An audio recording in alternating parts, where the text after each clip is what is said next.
They say desperation makes people blind, but I never thought it would lead me into the heart of something so unsettling. When I first saw the listing for the Amazon night shift, it felt like a stroke of luck.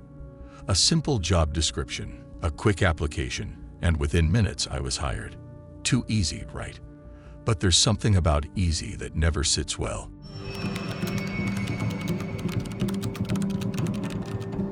Jordan Blake sat hunched over his phone, eyes glazed as he scrolled through endless job listings.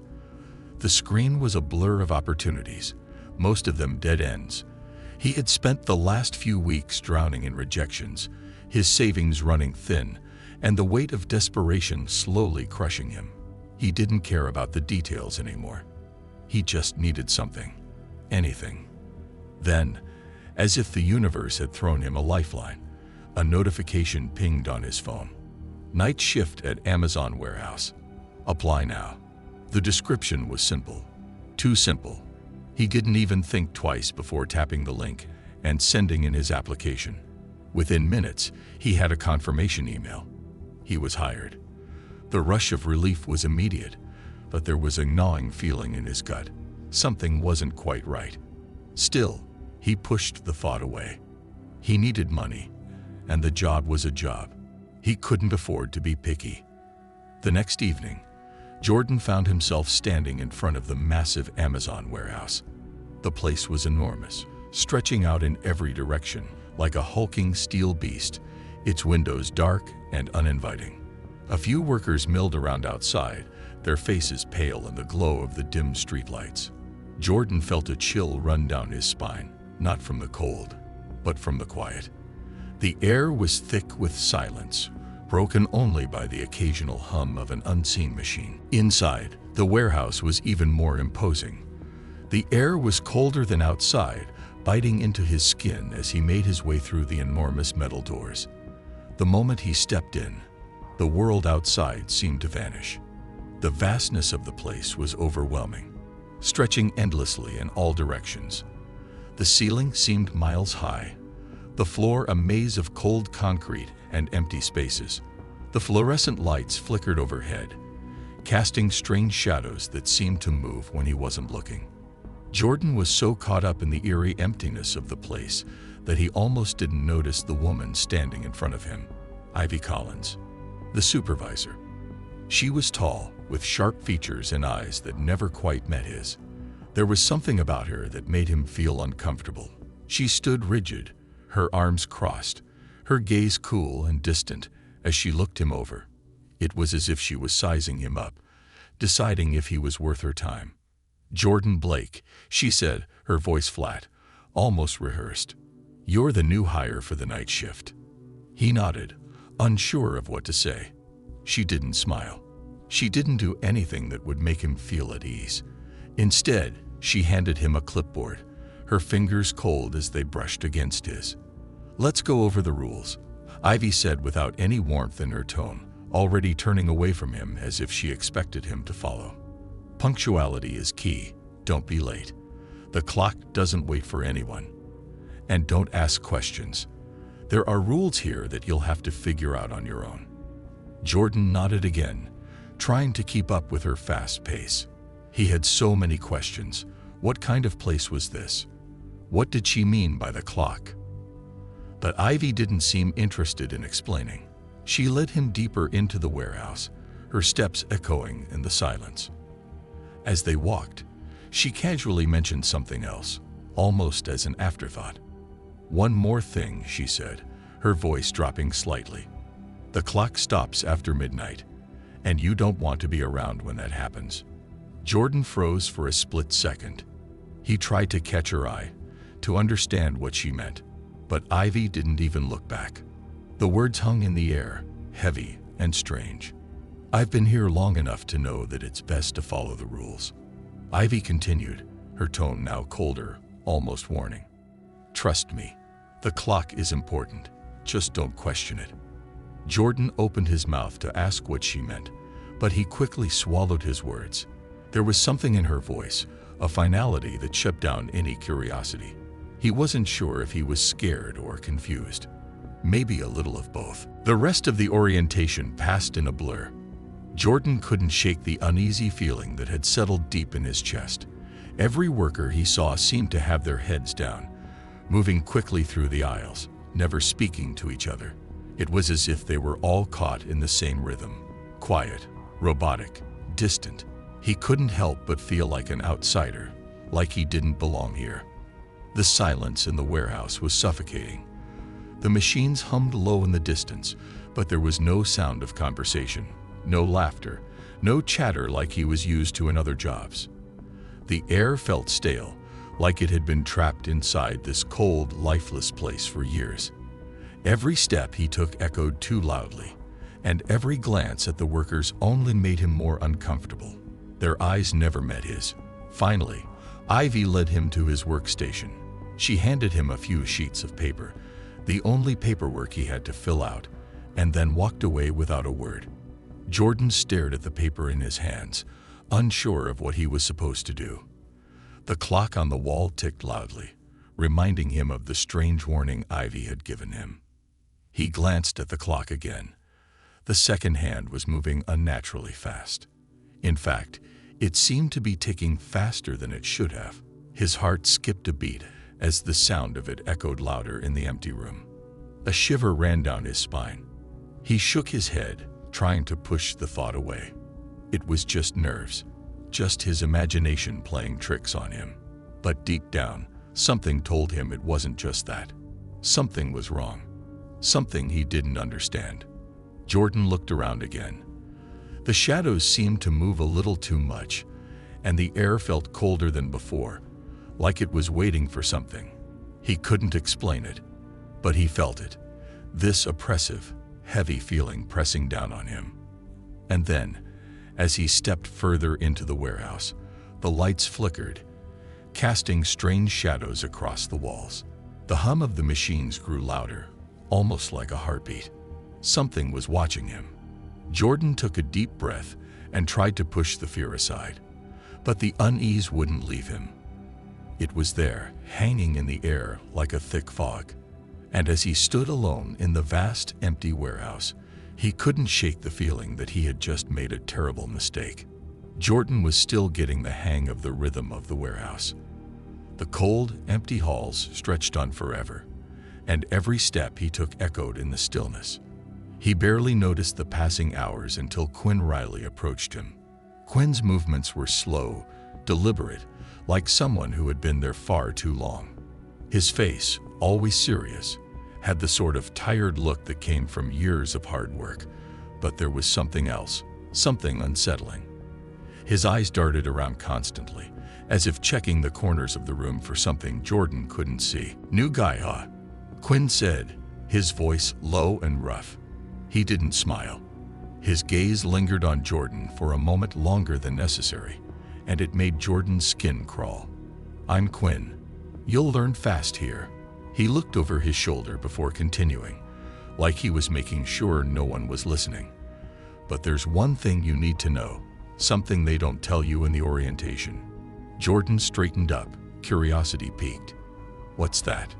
Quinn leaned closer, his voice barely a whisper. "Don't look at the clock after midnight." He paused, his eyes narrowing, and then he added, "Trust me, you'll regret it if you do." Jordan felt a strange unease crawl up his spine. "What happens if you do?" Quinn's lips pressed together in a tight line, and for a moment, it seemed like he wasn't going to answer. He just stared at Jordan, like he was trying to decide whether to say more. Finally, he stepped back and muttered, "Just don't." Then he turned away abruptly, disappearing into the shadows of the warehouse. Jordan stood frozen, the words hanging in the air long after Quinn had walked off. He didn't know if he was more confused or intrigued. Was Quinn just messing with him, or was there something more to this? He didn't have time to dwell on it, though. There was work to be done. The warehouse was huge, and there was a lot of ground to cover. Jordan did his best to focus, but the eerie stillness of the place had a way of creeping under his skin. The workers around him were strangely quiet. They moved in silence, never looking up, never talking. It was as if they were all afraid to break the silence, as though speaking would somehow make things worse. He glanced at the clock on the wall, a massive old-fashioned thing with bold black hands that seemed to tick louder than any clock he had ever heard. For a moment, he tried to shake off the sense of unease Quinn's words had left behind, but something was wrong. He wasn't sure what, but his gut told him something wasn't right. As he walked deeper into the warehouse, he passed Harvey Scott, an older man who had been working in the warehouse longer than Jordan had been alive. Harvey's clothes were worn, his hands rough with calluses. He was standing near a shelf, carefully arranging boxes, but as soon as he saw Jordan, his face changed. The lines on his forehead deepened, and he quickly motioned for Jordan to come closer. Jordan stepped over, cautious but curious. "Hey, you all right?" Harvey's voice dropped to a whisper, and his eyes darted nervously. "Listen, kid," he said, his voice shaky. "You gotta be careful with the clock. You break the rules, something bad happens." He swallowed hard, like the words were difficult to say. "I don't know what it is, but I've seen things. Strange things happen here, especially when you mess with the clock. Don't let it get to you, okay?" Jordan's eyebrows furrowed. "What do you mean mess with the clock? What happens?" Harvey glanced around quickly before answering, his voice barely audible. "I'm not supposed to tell you this, but just don't look at it after midnight. Don't break the rules. Trust me, you'll start seeing things. You'll hear things that aren't really there. And the workers, they change. They're not the same after a while." He stopped himself, shaking his head like he was trying to rid himself of the thought. "Just stay focused. Do your work. Keep your head down." Jordan felt the hairs on the back of his neck stand up. Harvey's words echoed in his mind.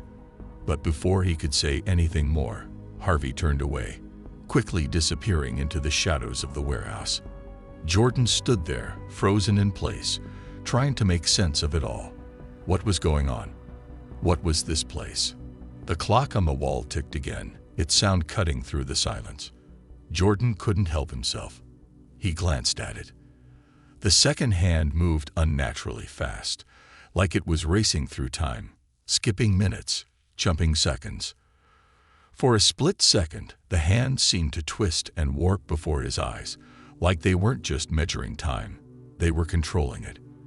The feeling that had been gnawing at him grew stronger, a cold dread creeping up from his stomach. He quickly turned away, not sure if what he had seen was real. The workers around him didn't seem to notice anything unusual. They were too busy with their own tasks, their eyes trained on their work, as though nothing in the warehouse could distract them. But Jordan couldn't shake the feeling that something was terribly wrong. He found himself glancing back at the clock again, though he knew he shouldn't. This time, the hands seemed frozen in place, stuck at a time he couldn't quite make out. The air felt colder, thicker, like the room itself was holding its breath. Jordan's pulse quickened as he stood there, staring at the clock. His heart hammered in his chest, and every instinct told him to look away. But something held him there, like the clock was pulling him in. Suddenly, there was a sound, a soft click, followed by a low, almost imperceptible hum.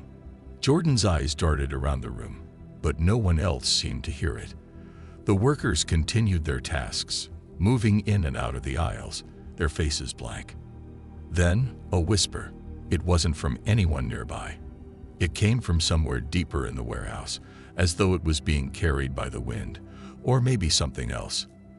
The voice was low, barely audible, but it sent a shiver down Jordan's spine. He didn't know what was happening. Was it the clock?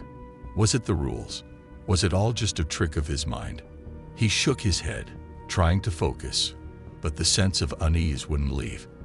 The warehouse was too quiet, too still.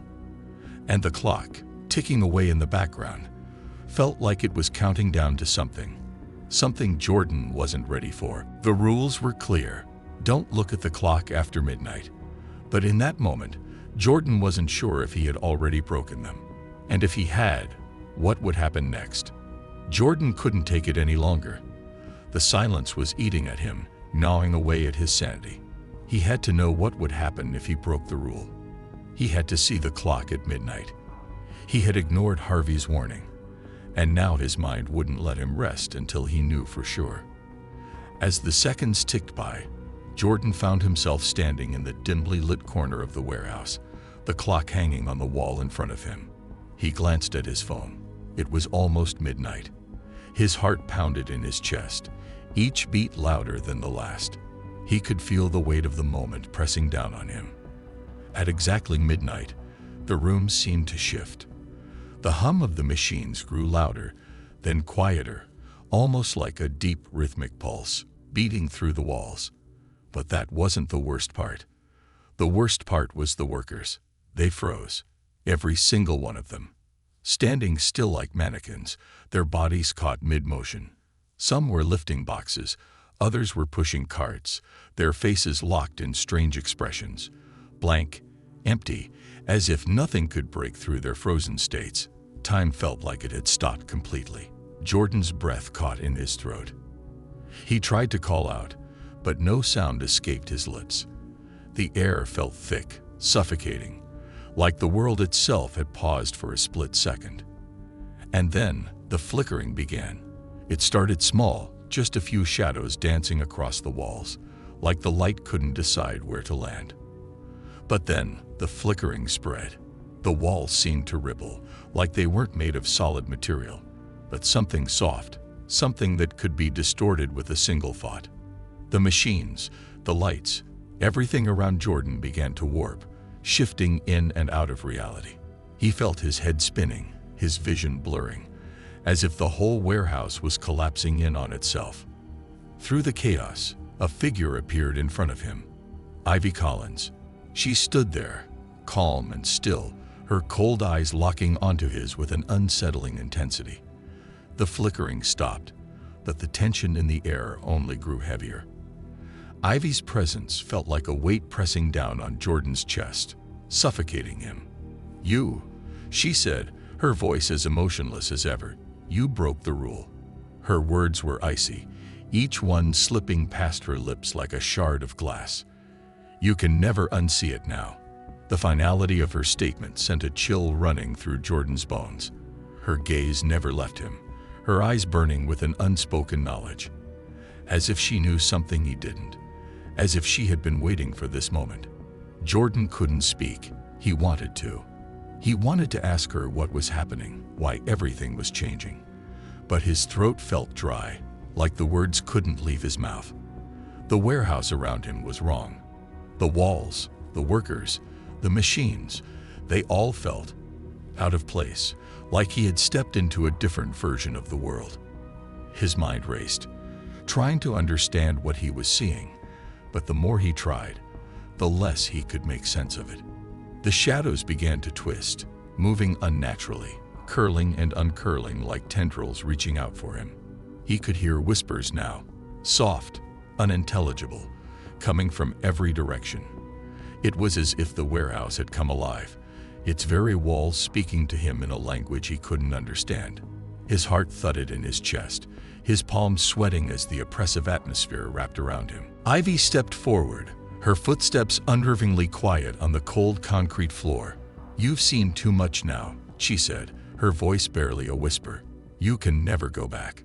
You'll always be here. Always." Jordan's breath came in shallow gasps as the room around him continued to twist and distort. The workers remained frozen, their empty eyes staring at nothing. But Jordan could feel their gaze. It was as if they were watching him, waiting for something, waiting for him to do something. But what? What was it that he had to do? The clock on the wall ticked again, its hands moving faster now, its rhythm quickening, as if urging him to act. But Jordan couldn't move. His body felt heavy, like he was trapped in a nightmare he couldn't wake up from. His legs refused to obey, his mind screaming at him to get out, but his body remained frozen in place. Suddenly, the warehouse grew colder. The temperature dropped so quickly that Jordan could see his breath misting in the air. It wasn't natural. This wasn't a normal cold. It was something else, something deeper, something that seemed to come from the very heart of the warehouse itself. The walls felt like they were closing in on him, and the shadows, the twisting shadows, seemed to grow longer, closer, until they were all around him. And then, just as quickly as it had started, everything stopped. The flickering stopped. The whispers stopped. The workers returned to their tasks as if nothing had happened. But Jordan knew it wasn't over. It wasn't over at all. Ivy was gone. Her words, however, lingered in the air like an echo. You can never unsee it now. Jordan stood there, trembling, his mind reeling, his heart pounding in his chest. The warehouse was silent again, too silent. The oppressive stillness wrapped itself around him like a blanket, pressing him down until he couldn't breathe. He didn't know what to do. He didn't know how to escape. But one thing was certain: he had crossed a line. And now, there was no going back. The clock had changed everything. The warehouse was no longer just a warehouse. It was something darker, something he couldn't understand. And he had just gotten a glimpse of it.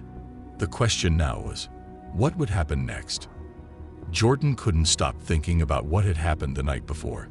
The flickering shadows, the coldness that seemed to seep into his bones, and Ivy's cold warning haunted him at every turn. He tried to shake off the feeling that something was terribly wrong, but the unease clung to him like a second skin. Still, he forced himself to focus, trying to push the disturbing thoughts to the back of his mind as he clocked in for his second shift. As he made his way to the conveyor belt, he couldn't help but notice the odd emptiness of the warehouse. The silence was heavier tonight, as if the walls themselves were holding their breath, waiting for something to happen. The workers around him moved in slow, mechanical motions, their faces expressionless, as though they were all trapped in a routine they couldn't escape. He tried to ignore the feeling that they were watching him, waiting for him to make a mistake. Then, something strange caught his eye. A package, just a regular cardboard box, disappeared from the conveyor belt. He blinked, thinking he'd imagined it, but when he looked again, the space where the package had been was empty. He stood frozen for a moment, his heart pounding in his chest. He looked around, but no one seemed to have noticed. The workers around him continued to go about their tasks as if nothing had happened. Then, the package reappeared. It wasn't on the belt, though. It was sitting on the floor beside him, as if it had just materialized out of thin air. Jordan stepped back, his breath catching in his throat. He quickly glanced at the other workers, but none of them reacted. No one was speaking. No one was acknowledging the strange event. His mind raced. Had he seen what he thought he saw? Was he just imagining things? Trying to calm himself, Jordan picked up the package and placed it back on the conveyor belt. He took a deep breath, convincing himself that it was just some sort of mistake, maybe a glitch in the system. But as he watched, something even stranger happened. Another package disappeared, this time a small, nondescript box, and reappeared in a completely different section of the warehouse. It was far from where it had been, resting precariously on a stack of other boxes in a corner where it definitely didn't belong. A shiver ran down Jordan's spine. He looked around again, but the workers were still moving in that same dull, robotic rhythm, their faces expressionless, as if they didn't see anything wrong. He glanced over at Sophia Rivers, a worker who seemed relatively normal, at least compared to the others. She was sorting through a stack of boxes, but when she noticed Jordan watching her, her eyes widened for just a second. Then she quickly turned away, her face stiff, her movements more hurried than before. Jordan couldn't ignore the growing feeling that something wasn't right. He walked over to her, his footsteps quiet against the cold concrete floor. "Hey, did you see that?" he asked, trying to keep his voice casual. "The packages, they keep disappearing." Sophia's face went pale. She looked around nervously, her eyes darting to the workers nearby. She seemed to hesitate for a moment, like she was trying to decide whether to speak or not. Finally, she lowered her voice, barely above a whisper. "You shouldn't be asking about that." Her words were sharp, as if she was trying to warn him without drawing attention. Some things are better left alone. Jordan stared at her, confused. What do you mean? I saw it happen. The packages, they just vanish. Is there something going on here? Something you know. Sophia's gaze shifted to the floor, her lips trembling slightly. I can't talk about it, she murmured, her voice barely audible. She took a step back, as if she wanted to get away from him. Just forget it, okay? You don't want to know. Before Jordan could ask anything more, she quickly turned and walked away, her footsteps echoing strangely in the quiet warehouse. He stood there, his mind spinning with questions. What was she so afraid of? Why did she act like she knew something but refused to say it? Jordan tried to focus on his work, but the sense of isolation grew even stronger. The workers around him didn't speak, didn't acknowledge anything out of the ordinary. They seemed to move in perfect synchrony, their movements stiff and robotic, as if they were following some invisible script. He glanced at the conveyor belt again. Another package vanished, just like the others. This time, he watched it disappear before his eyes. One moment it was there, the next it was gone. His heart skipped a beat, and he felt a cold sweat bead on his forehead. It wasn't just the packages. The whole warehouse seemed to be shifting around him, as if the very space he was in was alive, breathing, changing with every passing second. His skin crawled as he felt eyes on him. No, not eyes, but a presence. Something watching him from the shadows, just out of sight. Jordan's curiosity was growing stronger, but so was the feeling of dread that gripped his chest. He didn't know what to do. He didn't know who to trust. Every time he thought he understood something, it twisted into something worse. The workers' faces, their cold, distant expressions, it was like they were hiding something from him. And Sophia, the only one who seemed to know something, wouldn't say a word. The more Jordan looked around, the more he felt like he was losing touch with reality. The packages, the strange behavior of the workers, the empty spaces where things used to be. It all felt like he was caught in a dream, a nightmare that he couldn't wake up from. As the night dragged on, the disappearances grew more frequent. It wasn't just one or two packages now, it was happening all over the warehouse. It was as if the very fabric of time and space was breaking down, bending to some unseen force. Jordan's hands shook as he picked up the next package, unsure if it would vanish too. Every time he placed it on the conveyor belt, he half expected it to disappear right before his eyes. The silence around him was unbearable. The air was thick with tension, like the warehouse itself was holding its breath, waiting for something to happen. Jordan couldn't ignore the feeling that something was watching him, waiting for him to slip up. But what would happen if he did? What would happen if he broke the rules again? As the hours stretched on, Jordan's mind raced. He couldn't stop thinking about the disappearing packages. Something was wrong, very wrong.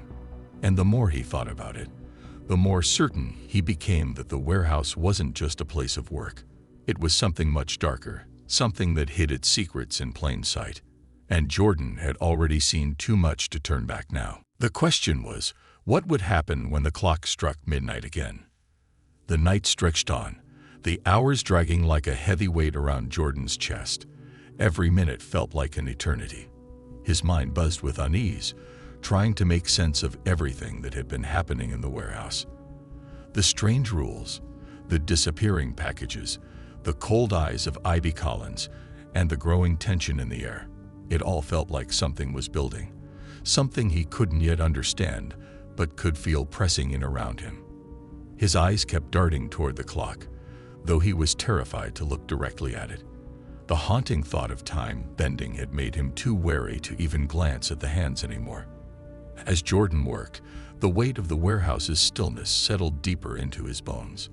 The silence felt heavier than before, like it was smothering him. He could hear the faint hum of the machines, but even that seemed muted, as though the noise was coming from far away.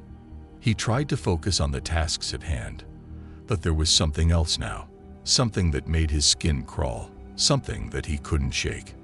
Blake Turner had appeared again. Jordan first noticed him a few shifts ago, lurking in the far corners of the warehouse, his face hidden in shadow. But tonight, Blake was everywhere. Every time Jordan looked around, Blake was there, just standing, just staring. He wasn't doing anything, just watching. His stillness was unnerving, his unblinking stare sending chills down Jordan's spine. He couldn't understand why Blake's presence felt so wrong. He didn't speak. He didn't move. He just watched. At first, Jordan thought it was a coincidence, just another worker going about their tasks. But as time passed, Blake's presence grew more pronounced. Jordan began to notice how Blake seemed to appear at random intervals, always in the background, always watching him. It was like he had some sixth sense, knowing exactly when Jordan would turn a corner or glance up from the conveyor belt. His eyes, cold and unfeeling, never left Jordan's face. They were always watching, always observing. It was as if Blake knew something Jordan didn't. A secret, a rule, a warning. The eerie silence around him only amplified the sense that something wasn't right. Jordan tried to ignore it at first, convincing himself that Blake was just another worker doing his job, like the others. But it didn't take long for the unnerving feeling to grow. There was something in Blake's stillness, something about the way he never spoke or reacted. It was as if he was waiting for something to happen, waiting for Jordan to make a mistake. And every time Jordan met Blake's gaze, he felt like he was being measured, scrutinized, judged. It wasn't just that Blake was always there, always watching. It was the way he watched. There was no warmth in his eyes, no friendliness, just a cold, empty stare. Jordan felt exposed, trapped in the gaze of someone who saw through him, saw more than just the worker he was. It was as if Blake could see his thoughts, his fears, his confusion about the bizarre things happening in the warehouse. Blake never flinched, never blinked, just stared with that unsettling gaze that made Jordan feel as though he was being sized up, as though every movement he made was being carefully studied. The more Jordan saw Blake, the more the warehouse seemed to grow darker, emptier. It felt like the walls were closing in, the shadows growing longer, deeper. Blake was always lurking in the corners, never far from his side.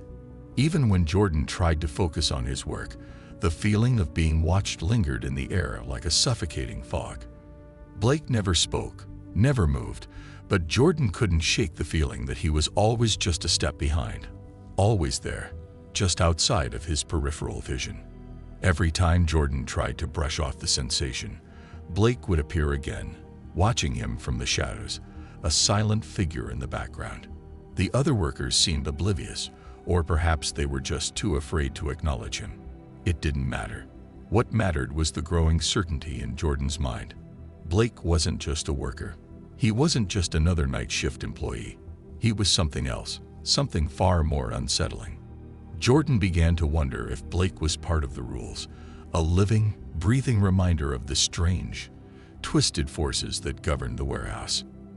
Maybe Blake was watching, waiting for someone to break the rules, waiting for someone to make a mistake. And maybe, just maybe, Blake was the one who would punish them when they did. Jordan's thoughts raced, and he couldn't help but feel more and more isolated. He tried to talk to other workers, but they all avoided him. The silence in the warehouse was maddening. Even the smallest sounds, footsteps, the hum of the machines, felt like they were amplified in the stillness. It was like the whole place was holding its breath, waiting for something to happen. And Blake, always watching, was the only constant, the only thing that never changed. Jordan couldn't stand it anymore.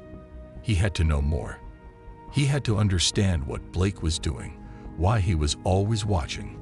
But every time Jordan tried to approach him, Blake would vanish into the shadows, always just out of reach. It was as if Blake was a ghost, a shadow that had no business being there. The more Jordan tried to ignore him, the stronger the feeling became that Blake was someone he wasn't supposed to be around. He had no idea what was going on, but something was growing inside him. Something was changing. Every night he worked, the presence of Blake grew more powerful, more oppressive. It wasn't just that Blake was watching. It was that he was waiting. Waiting for Jordan to slip, waiting for him to break the rules. And as the hours dragged on, Jordan started to realize something else. Blake wasn't just a silent observer. He was part of something much bigger, something darker, something that Jordan couldn't see, but felt deep in his bones. The more Blake watched, the more Jordan felt like he was being drawn into a trap he might not be able to escape.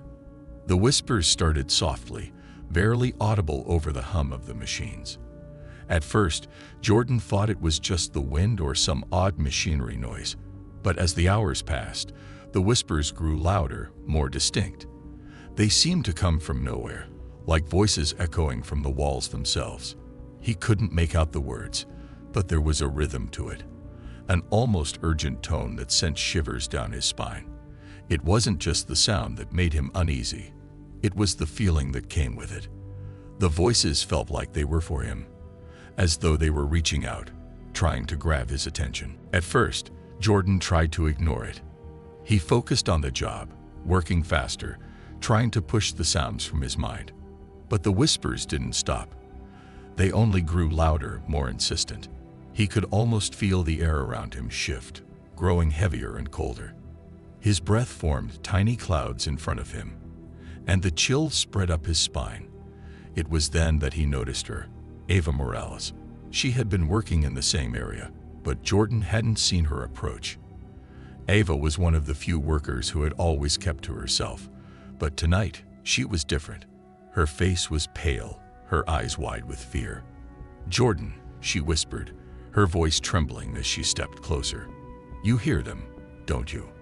Jordan froze, unsure if he should answer.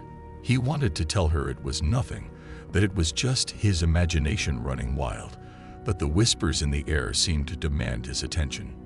He looked at Ava, and her expression was one of quiet desperation. "They're real," she continued, her voice barely more than a murmur. "I've heard them too. The voices, they come from the walls, from the shadows. You're not the first to hear them." Her eyes darted around nervously, and she lowered her voice even further. "Listen to me, Jordan. There are things happening here that nobody talks about. Things that shouldn't be happening." Jordan's heart began to race. "What are you talking about? What things?" Ava glanced around the warehouse, her eyes wide with fear. People had gone missing. They'd break the rules, look at the clock, stay too long in the dark, and then they're never seen again. Her voice faltered, and she quickly glanced over her shoulder, as if checking to make sure no one was listening. "There are other workers here who know, but they won't speak up. They're afraid of what happens when you break the rules." Her words trailed off as the whispers grew louder again, swirling around them like an invisible force. Jordan felt the hair on the back of his neck stand up. The chill in the air deepened, sinking into his bones. The voices, now clearly calling his name, seemed to pulse in the silence between Ava's words. "It's too late, Jordan. You've heard them now. You're part of it," she whispered, looking terrified. Before Jordan could ask her more, Ava quickly turned and disappeared into the shadows, her figure swallowed up by the darkness of the warehouse. He stood there, motionless for a moment, his heart pounding in his chest. The whispers didn't stop. If anything, they grew louder, more frantic. It was as though the voices were growing impatient with him. He glanced nervously around the warehouse, his breath coming out in short, shallow gasps. The air felt thick now, oppressive. Every shadow seemed to stretch unnaturally long, every corner filled with the sense that someone, or something, was watching him. The coldness seeped deeper into his skin. He rubbed his arms, trying to shake the chill that had taken root in his bones, but it didn't help. The whispers didn't stop, and they weren't just coming from the walls anymore. He could hear them inside his own head, a voice that was so familiar, yet distant.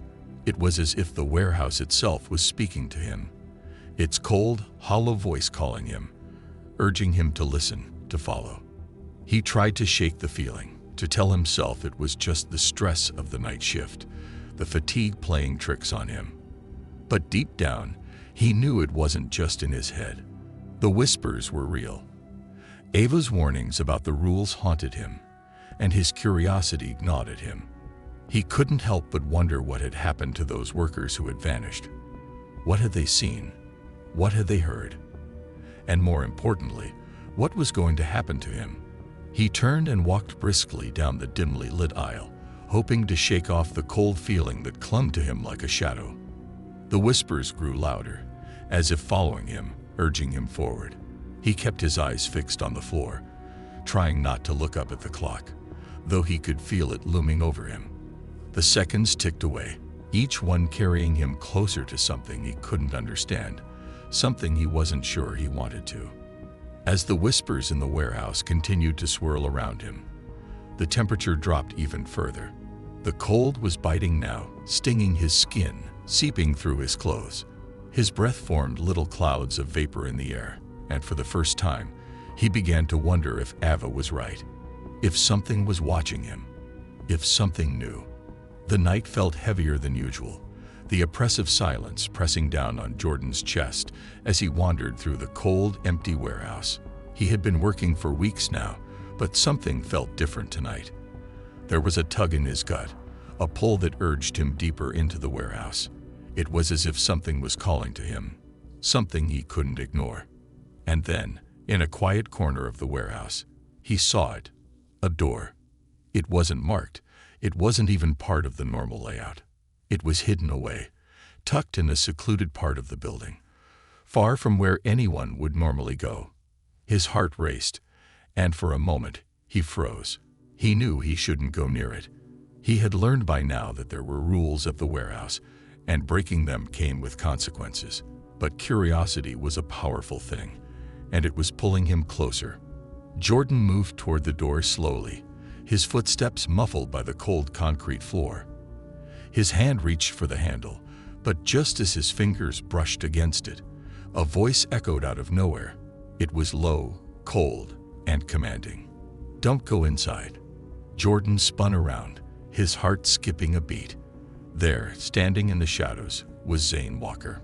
His presence was like a shadow itself, quiet, still, but completely unavoidable. Zane had always been there during the night shifts, silently overseeing everything. But tonight he looked different. His face was expressionless, his eyes unreadable, as he stepped closer, blocking the path to the door. "This isn't a place for you," Zane said, his voice sharp, laced with an unsettling calmness. "Some doors are better left closed. Trust me." Jordan swallowed hard, his throat dry. He wanted to argue, to ask what was behind the door, but the words caught in his throat. Zane's presence was overwhelming, like a weight pressing down on him, warning him to stay away. But despite the fear creeping up his spine, Jordan felt an irresistible pull toward that door, the need to see what was on the other side burning in his chest. Zane's warning felt like a challenge, and Jordan couldn't back down. Not now. "Why? What's behind it?" Jordan asked, his voice barely above a whisper. Zane's eyes narrowed, and for a split second, there was a flicker of something in his gaze, something almost like regret. But it was gone as quickly as it appeared. Zane stepped aside, his voice softer but still firm. "You don't want to know. Not tonight." But Jordan didn't listen. The door was too intriguing, and Zane's warning only made him more determined. He wasn't going to back off now. As Zane turned his back, Jordan moved swiftly, his hand turning the handle before he could second-guess himself. The door creaked open, revealing a dark room beyond. A heavy, musty smell hit him immediately, the air stale and cold, like it hadn't been disturbed in years. The dim light from the warehouse hallway barely touched the edges of the room, but Jordan could see enough to know that it wasn't like any other part of the warehouse he'd seen. Inside, the room was cluttered with old, unmarked boxes stacked haphazardly in the corners, their contents unknown. Papers were strewn across a desk in the middle of the room, some of them yellowed with age, others torn and ragged. The walls seemed to close in on him as he stepped further inside, the temperature dropping even more, until his breath came out in visible puffs. He couldn't help it. His eyes were drawn to the papers, to the mess of documents that had clearly been left here in a hurry. Jordan moved toward the desk, his hand shaking slightly as he picked up the top sheet. His eyes scanned the words quickly, strange notes scribbled in a hurried hand, references to experiments, to people who had disappeared without a trace. His stomach churned as he flipped through more papers, each one darker than the last. The words "subject terminated," "test subject," and "experiment failed" jumped out at him. His mind raced. What kind of experiments were they doing here? Why was the warehouse filled with these dark secrets? His fingers brushed against one of the boxes in the corner, and when he pulled it open, his heart nearly stopped. Inside, there were old photographs, pictures of people he recognized, workers who had vanished. They were all here, staring back at him from the past, their faces frozen in smiles that now seemed sinister. The more Jordan looked at the photos, the more he felt like he was being watched, like the eyes in the pictures were following his every move. The hairs on the back of his neck stood up as he heard a noise behind him, a faint rustle, but when he spun around, there was no one there. The room was empty, still, silent. He quickly shoved the papers back into the box, slamming the lid shut. The whispers from earlier were now louder, swirling around him like 1,000 voices, all demanding his attention. The air in the room felt thick, suffocating. Jordan's heart pounded in his chest as he realized what he had stumbled upon. A hidden room filled with the truth, the dark, twisted truth about the warehouse. It wasn't just a place of work. It was something much worse. Suddenly, a noise from behind him made him freeze, a faint shuffle of footsteps. He turned quickly, his pulse racing. Zane stood in the doorway, his expression unreadable as he stepped inside, blocking the exit. His face was impassive, but there was a darkness in his eyes that Jordan hadn't noticed before. "You should never have come here," Zane said quietly, his voice low and dangerous. Jordan felt the walls closing in on him. The room seemed smaller now, the shadows stretching longer. His mind raced. There was no way out. Not now. He had uncovered too much, seen too much. The room wasn't just a secret. It was a warning. And now, it was too late to leave. The more Jordan dug into the hidden room, the more the weight of the truth began to crush him. Each paper he uncovered seemed to lead to another, and every new piece of information felt like a brick added to the growing wall of fear that surrounded him.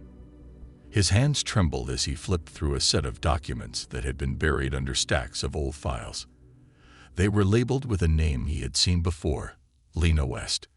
The name sent a chill down his spine, but he pushed through it, unable to stop himself now. As his eyes scanned the pages, his heart sank. Lena had been one of the workers at the warehouse, just like him. But unlike the others, her disappearance had been marked with a strange note. Subject 7. Erased. Jordan's mind raced as he pieced together the fragments of Lena's story. It wasn't just an ordinary disappearance.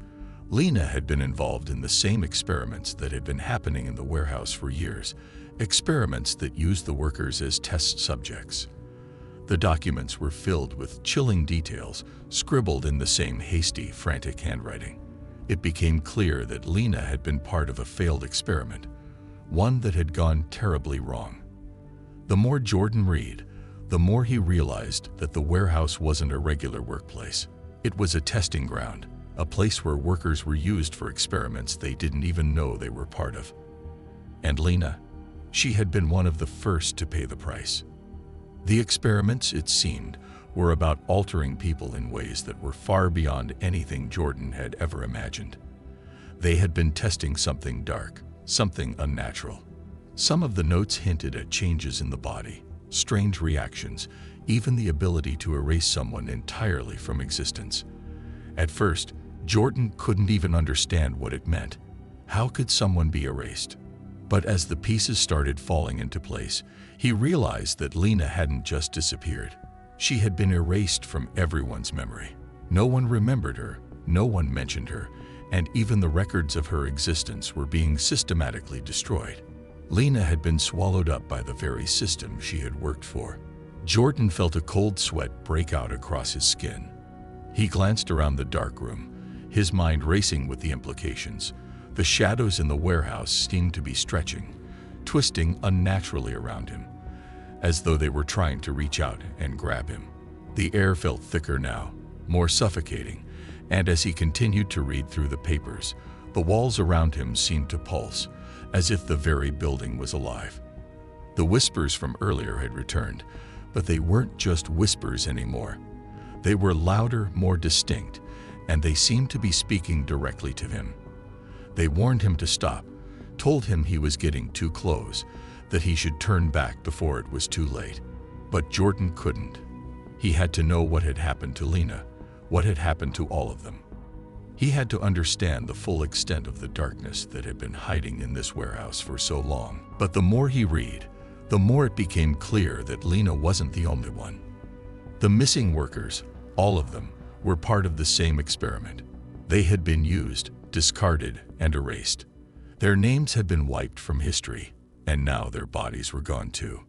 Jordan felt a knot tighten in his stomach. This wasn't just about Lena, it was about all of them. The workers who had come and gone, who had disappeared without a trace. They had all been caught in the same twisted cycle, and now Jordan was next. Suddenly, a sound broke through the eerie silence of the room. A soft, distant creak. Jordan froze. His heart slammed against his ribs as he slowly turned his head, the papers in his hands now forgotten. A shadow flickered in the corner of the room, moving like a living thing. The temperature dropped further, and Jordan's breath came out in sharp, visible puffs. He felt it then. Something was in the room with him, something that wasn't supposed to be there.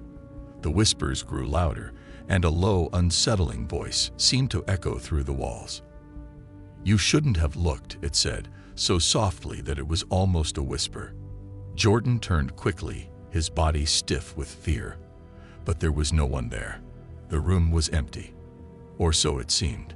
His heart raced, and he slowly backed away from the desk, feeling the weight of the darkness closing in on him. Every instinct in his body screamed at him to leave, but he couldn't move. He was trapped. The door, the only way out, seemed miles away, and every step he took toward it felt like it was taking him further into the grip of the warehouse's secrets. The walls seemed to close in, the shadows growing longer and darker with every passing second. The whispers weren't just from the walls anymore. They were in his head, in his mind, urging him to stay, to keep looking, to keep learning. But Jordan knew now. He knew that the warehouse was a place of no return. It wasn't just about missing workers or erased memories. It was a place where people disappeared, never to be heard from again. And now, as the shadows swirled around him, Jordan felt himself beginning to fade, his body becoming lighter, his sense of self starting to slip away. He wasn't sure how much longer he could hold on before he became just another name erased from the records, another shadow in the corner of the warehouse. The truth about Lena West was just the beginning, and Jordan was already too deep to escape. Jordan had been searching for answers for what felt like days, but the more he uncovered, the darker and more twisted everything became. He felt as though the very walls of the warehouse were closing in on him, suffocating him with their secrets. But it wasn't until he found Dr. Julian Pierce that the full extent of the horror was revealed. It happened late one night when Jordan stumbled across a hidden office tucked away in the farthest corner of the warehouse. The door creaked open with an unsettling groan, and inside, he found a man sitting at a desk, bathed in the cold, flickering light of a single overhead lamp. Dr. Julian Pierce, a figure Jordan had only heard whispered about among the other workers, was here, and he was waiting. Pierce didn't even look up when Jordan entered. He simply continued scribbling something on a notepad, as though he'd been expecting him. His calm demeanor was a stark contrast to the chaos and fear that had been consuming Jordan. As Jordan stepped further into the room, Pierce finally spoke without turning his head. "You've been asking too many questions, Jordan," he said, his voice smooth, almost soothing. "But that's what makes you interesting. Most people just accept the rules. But you You're different. You've been digging into things you shouldn't be. Jordan froze, a chill running down his spine. He wanted to turn and run, to leave this nightmare behind, but something in Pierce's voice held him there, rooted to the spot. He didn't know how, but somehow he knew that he had reached the end of the road. Pierce finally turned around, locking eyes with Jordan. The silence between them was thick, almost suffocating. Before the doctor spoke again, "I suppose you've figured out by now that the clock isn't just a clock. It's more than that," Dr. Pierce continued. "The warehouse, the rules, the disappearances.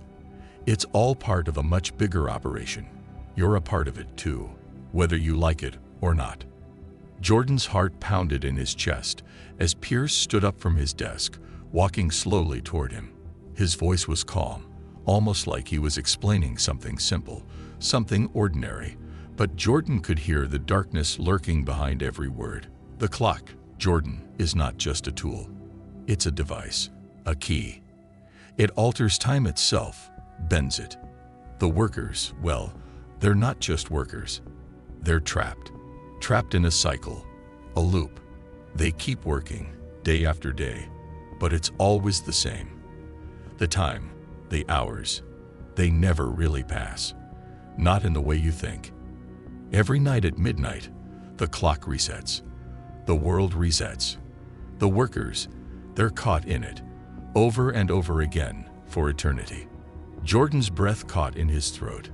He couldn't understand what Pierce was saying, but he could feel the horror of it sink into his bones. The clock wasn't just a rule. It was something far worse. It wasn't just keeping track of time. It was controlling it, trapping them all in an endless loop. He tried to speak, to ask how, to demand answers, but Pierce raised a hand, silencing him. "This warehouse, Jordan, is a facility for experiments," Pierce said, his voice low, dark. "We've been manipulating time and consciousness for years. The workers, they're part of the experiment. Their lives, their memories, their very existence are used to power the cycle. The clock, it's what keeps them here. It keeps them from escaping. You can't leave. Not until the cycle is complete." Jordan's head spun. This couldn't be real. This couldn't be happening. But the longer he stood there, the more it started to make sense. The eerie atmosphere, the strange disappearances, the whispers in the walls, everything was connected. The workers, the missing ones, Lena, they had all been erased, not just from the warehouse, but from time itself. They were part of an experiment, their very souls trapped in the cycle. "What happens to us?" Jordan managed to whisper, his voice shaking with fear. "What happens when the experiment is over?" Dr. Pierce gave a small, almost amused smile. "You don't get to leave, Jordan. No one does. You're part of this now. You'll work like everyone else, and you'll never age, never change. You'll never escape. Time isn't just a number, it's a prison." Jordan's stomach twisted. He could feel the weight of the walls closing in on him, as though the very air in the room was thickening with a dark presence. Pierce's words echoed in his mind, and the more he thought about them, the more they began to make sense. The warehouse wasn't a place of work, it was a prison. And the workers weren't just employees, they were trapped souls, lost to time. "You see," Dr. Pierce continued, his voice now cold and final, "the clock is the key to everything. And now that you've looked, now that you know, you're a part of it too. There's no going back." Jordan's breath caught in his throat. He wanted to scream, to run, to escape, but he knew it was too late. He was already part of the experiment. He was already trapped. The clock was ticking, but there was no escape, no future, no way out. All that was left was the endless loop, the never-ending cycle of time that he could never break free from. Jordan's understanding of the warehouse's horrors had grown clearer with each passing night, but he still couldn't shake the feeling that something much darker was watching him. At first, he thought it was his imagination, his paranoia getting the best of him, but soon he began to feel an eerie presence lingering just beyond the edges of his vision.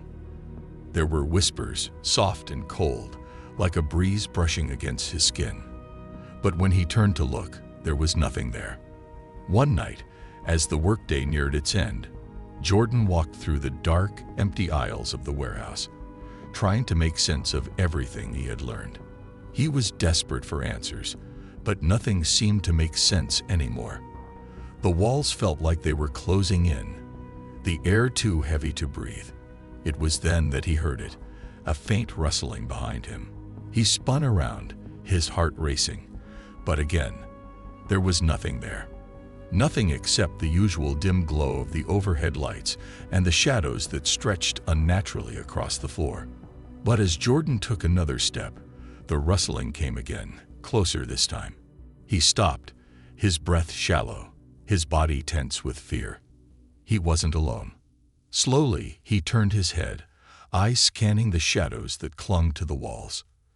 That's when he saw it, a figure just out of sight, barely visible in the corners of his vision. It moved, but only when he wasn't looking directly at it. Jordan's pulse quickened. He couldn't explain it, but he felt it. Something was watching him. Not a person, not another worker, but something else. He tried to call out, but his voice caught in his throat, suffocated by the oppressive silence that hung over the warehouse. The figure moved again, almost imperceptibly, its presence like a shadow creeping up his spine. And then he heard the voice. Jordan. The voice was soft at first, a whisper that sent chills down his spine. But it wasn't a whisper from any person. It came from the shadows themselves, like they were speaking to him, drawing him in. He turned quickly, his eyes desperately searching the darkness. But there was nothing there, only the empty rows of shelves, stretching endlessly. Jordan.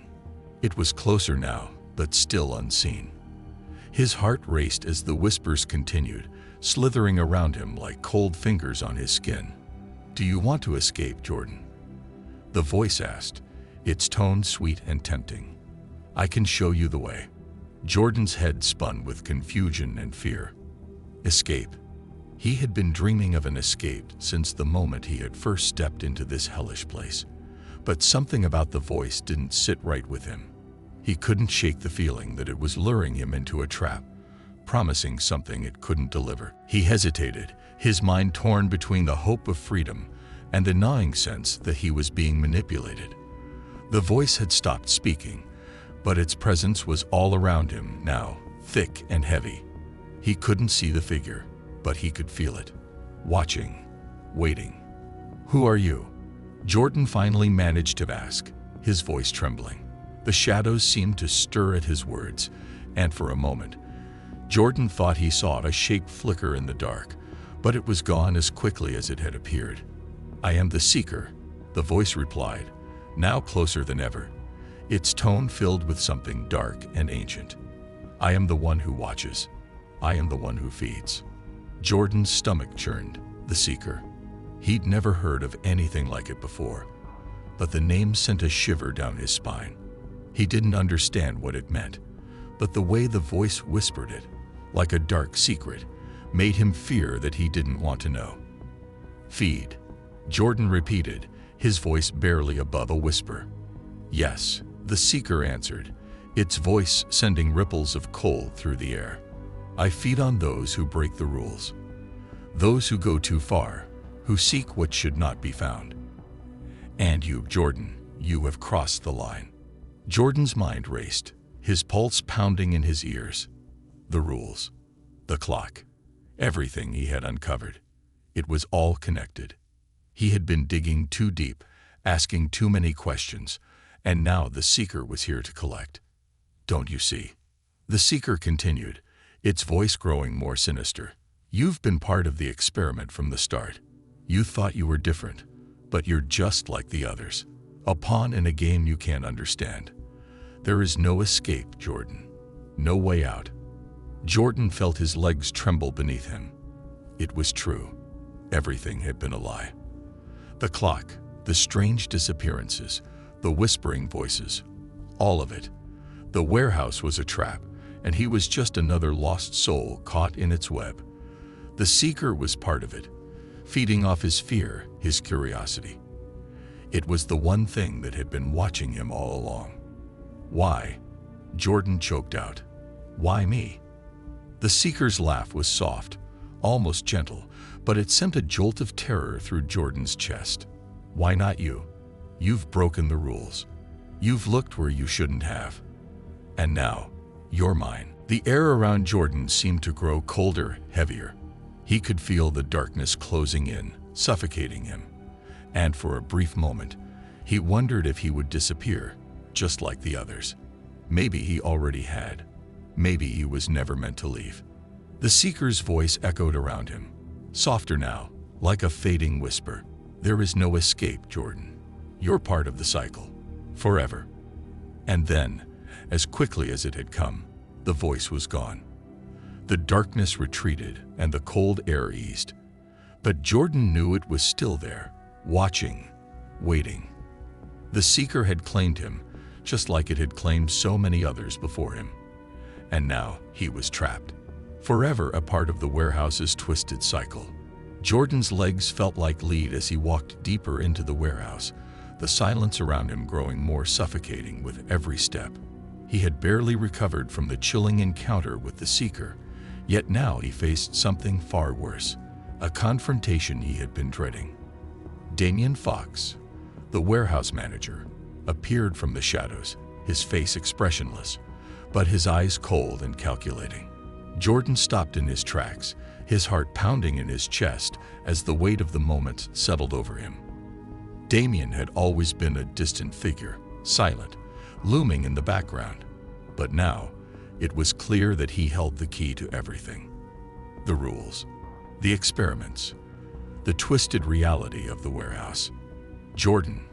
Damien's voice was calm, almost too calm, as he approached. You've gone too far. His words cut through the silence like a knife, and Jordan felt a chill run down his spine. There was no escaping now, no denying what he had become part of. You know what happens to those who break the rules. There's no going back. Jordan tried to speak, to find some excuse, but the words died in his throat. He felt paralyzed, trapped not just by the walls of the warehouse, but by his own choices. Every moment, every step he had taken had led him here. And now, there was no way out. Damien's cold eyes seemed to pierce through him. Once you've broken the rules, Jordan, there's no way back. You should have known that. His words hung in the air, each syllable sinking deeper into Jordan's chest, like a weight he couldn't escape. Jordan opened his mouth to protest, but Damien raised a hand, silencing him. There's no hope for you now. No redemption. Jordan's mind reeled. The experiments, the disappearances, the strange occurrences in the warehouse, all of it had been leading up to this moment. He had thought that he was uncovering something hidden, something important. But now, standing before Damien Fox, the truth seemed clearer than ever. The warehouse wasn't just a place of work.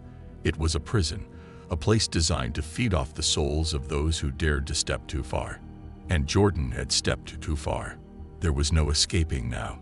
He had become part of the experiment.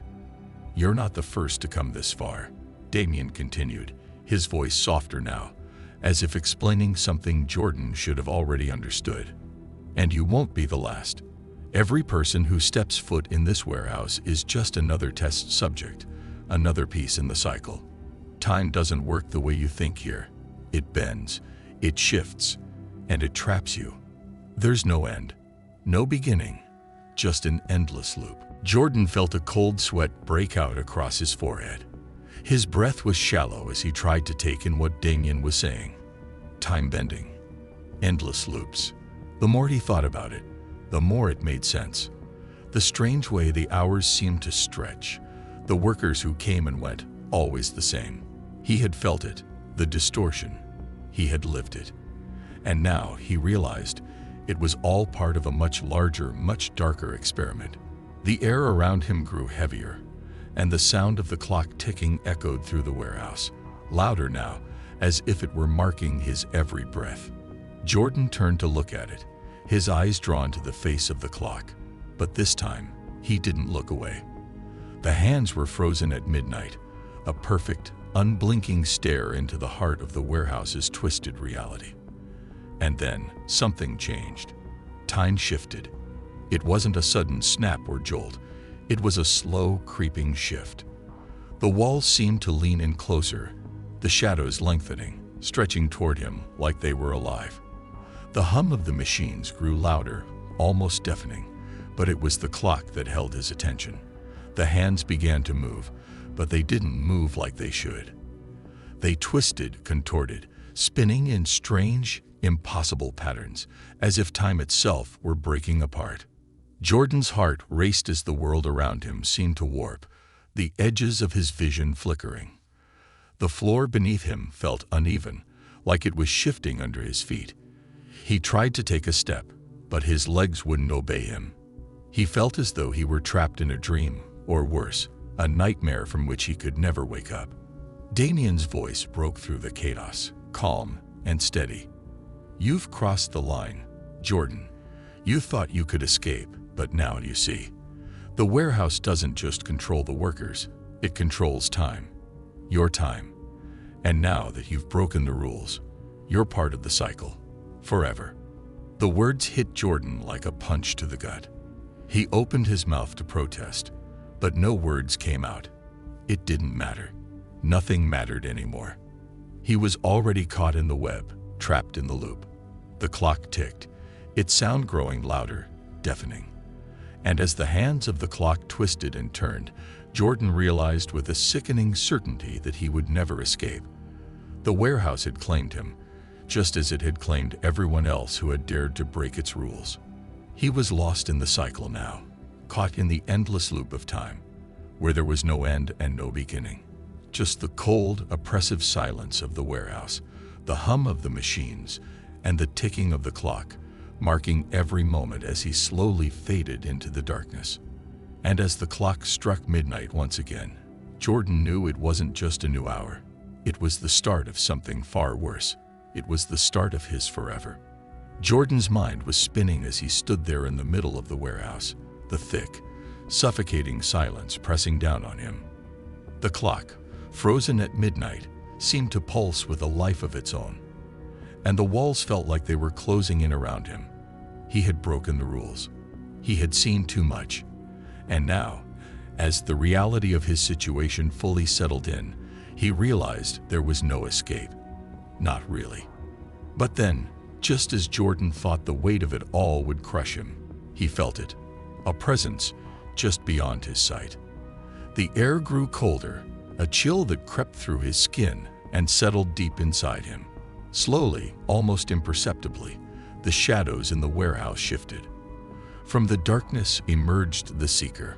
Its form was barely there, a shifting shape that seemed to flicker in and out of existence, like it belonged to neither this world nor the next. "You've come far, Jordan," the voice echoed in the cold silence, low and rasping, like a whisper from the depths of the earth. "But you've only just begun to understand what this place really is." Jordan's heart thudded in his chest. He wanted to run, but his legs felt like they were glued to the floor. The Seeker's presence was overwhelming, yet strangely calming at the same time. It was as if it knew everything about him, his fears, his hopes, his regrets. It saw into him in a way no one ever had. "You have one last choice to make," the Seeker continued, its voice growing clearer, more defined. "A choice that will decide your fate. You can leave the warehouse, free to go wherever you wish." But the Seeker paused, the darkness around it growing thicker, as if it was feeding off the tension in the air.